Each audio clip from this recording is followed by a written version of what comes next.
a little bit, get some down the back, but what do you think about this that I've got going on? Because it's a fairly new look for me. Is it a show of hands, right, if you think this makes me sexy, interesting and good looking and worthwhile knowing.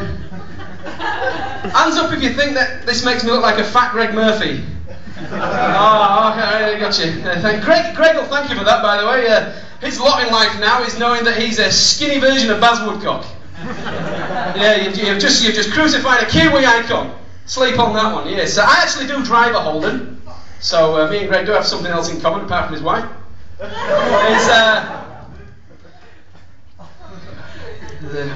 Another image. But yes, I do drive a Holden. I actually call it a Holden clitoris. A Holden clitoris. Well, every cunt's got one. And shut up, I'll tell the jokes. And when I get pissed, I can never find the fucking thing. You find that? Yeah, clitoris. Gents, thank you. Keep it going. For Baz Woodcock, ladies and gentlemen. Let's try this with me. I don't know if you've ever said it often enough, but try this with me. Clitoris. It's a beautiful word. I know it's a beautiful spot, ladies, but it's a beautiful word. It almost rolls off the tongue, don't you find? But look, there's no way made am I sexist, by the way. I'm not sexist. If my wife wants to become a pilot, fly all around the world, that's fine with me as long as my tea's on the table. When she gets home, the kids are in bed. Thank you very much. Yes, I'm not sexist, nor am I racist. However, one thing that does tick me off like a cockroach is when you go to a condom machine. Work with me here, art students. This is a condom machine. Okay? You go to a condom machine and you put your money in, you're looking for the size, and you find out that the new condom machines are now offering sizes, and it goes extra large, large, medium, and Caucasian. Now that for me is reverse racism. I'm sorry, I don't care what you say, because I'm alright, but there's a lot of sorry about this, hang on. I know there's a lot of white folks out there that they do want, there are a lot of people out there that want a 10-inch penis, yourself included, Minnie. No, she's quite happy with what she's got, the strap on. But there are a lot of people out there that do want a 10-inch penis. Not me, no thank you, sir. There's no way I'm chopping 3 inches off my cock. Oh yes, an oldie but a goodie. Hey look, I wanted to talk to you about something. I've recently been in Hong Kong. Anybody been to Hong Kong?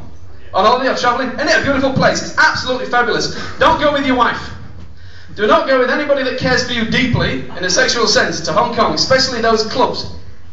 To those clubs, you don't want to go to those clubs. There's a set of brilliant little clubs around by the stadium where they do the Hong Kong Sevens around there.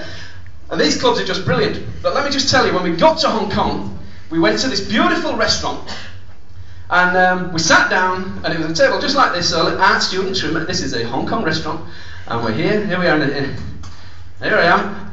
Yes, hello love, first time Hong Kong, long time listener, but I'd like to order, and you know for a fact that no matter what you say next, off this menu, you're going to get dog's eyeball soup and fucking chicken kneecaps for dinner. It don't matter what you order, they've picked your accent up, so you're like, what we got here, cream of some young guy and some fucking hinky-blinky chicken, chitty bang bang noodles. Thanks very much, that'll be great. You're dead flash. Well anyway, guys, this girl that served us, she's come up, she's absolutely gorgeous. She's got a split skirt up here. She looks like one of those chicks off the James Bond movies, you know what I mean? Fucking gorgeous. And she says to me, no word of a lie, as I'm stood here, as a good Catholic boy, head, testicles, wallet and watch, you know what I mean?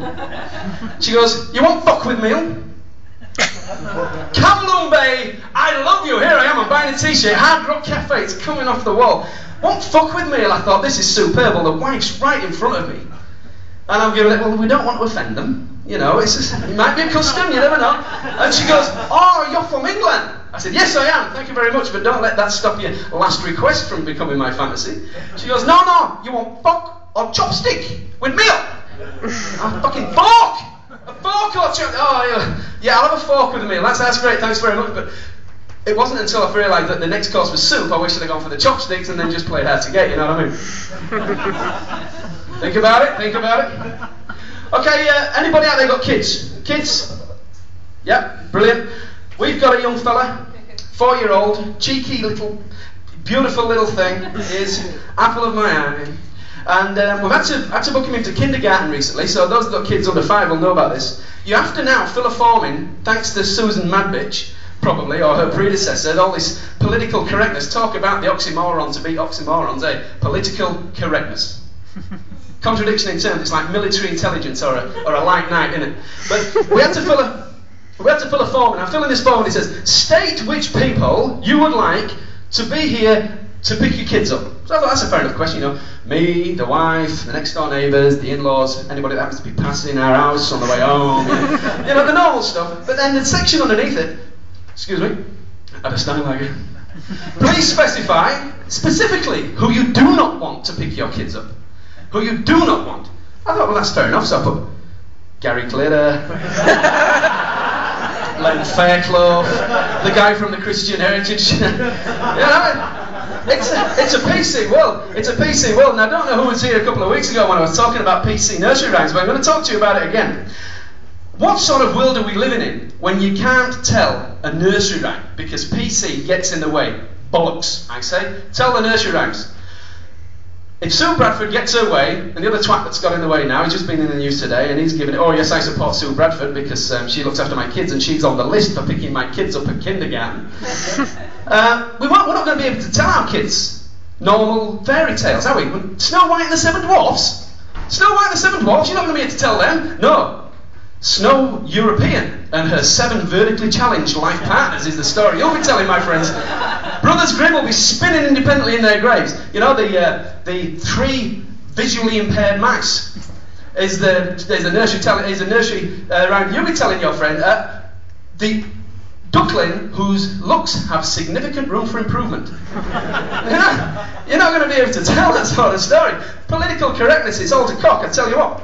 Now, before I leave you today, ladies and gentlemen, girls, if you've come to this comedy store, this classic comedy club, with a gentleman friend, I would like you to turn to that gentleman friend now. If you haven't, you know, if you've come with a gentleman friend, a lover, a significant other, if you're from Ranui, your second cousin, but if you haven't come with a